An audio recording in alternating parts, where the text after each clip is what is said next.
MQM Pakistan ने बल्दियाती इंतखाबात लड़ने का फैसला कर लिया है। इस पर हम बात करेंगे डॉन न्यूज़ के नुमाइंदे इमरान अहद खान से।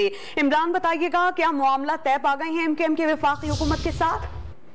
नहीं, देखिए, बिल्कुल वफाकी हुकूमत से एमकेएम के कोई मामला तय नहीं पाए हैं। एमकेएम पाकिस्तान ने का ये फैसला कि बल्दियाती इलेक्शन जरूर लड़ा जाएगा, मगर एमकेएम पाकिस्तान ने वफाकी हुकूमत में रहने ना रहने का ऐलान अब से कुछ देर के बाद प्रेस कॉन्फ्रेंस में करेगी। जरा ये बता रहे हैं कि कल अगर एमकेएम राब्ता कमेटी का फैसला कि कल अगर बल्दियाती इलेक्शन हुए और 15 जनवरी को, और एमकेएम हिस्सा तो जरूर देगी मगर शायद वफाकी हुकूमत का हिस्सा नहीं रहेगी।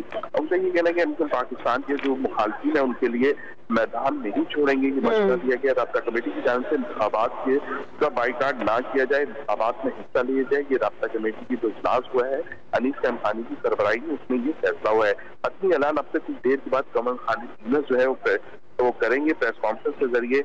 वफाकी गुजरा है फैसल सरकारी अमीनुल हक, जिन्होंने अपने राब्ता कमेटी को गुज़िश्ता जमा करवा दी, लेकिन मुशीर है उन्होंने भी अपना इस्तीफा जो है वो जमा करा दिया। वफाकी हुकूमत से बाहर आने ना आने और मौजूदा हल्का बंदियों में इंतखाबात लड़ने ना लड़ने के जो अहम ऐलानात हैं वो तमाम ऐलानात जो है खालिद मकबूल सदीकी अब से कुछ देर के बाद जो प्रेस कॉन्फ्रेंस है एमकेएम के मरकज हैदराबाद में वहां पर करेंगे। मगर जरा ये बता रहे कि बल्दियाती इलेक्शन जरूर लड़ेंगे, पर अब एमकेएम वफाकी हुकूमत का हिस्सा नहीं रहेगी। बॉयकॉट करके इलेक्शन के मुखालिफिन के लिए मैदान खाली ना छोड़ने का फैसला किया गया है एमकेएम की जानिब से। इमरान, बहुत शुक्रिया, आपने अपडेट किया।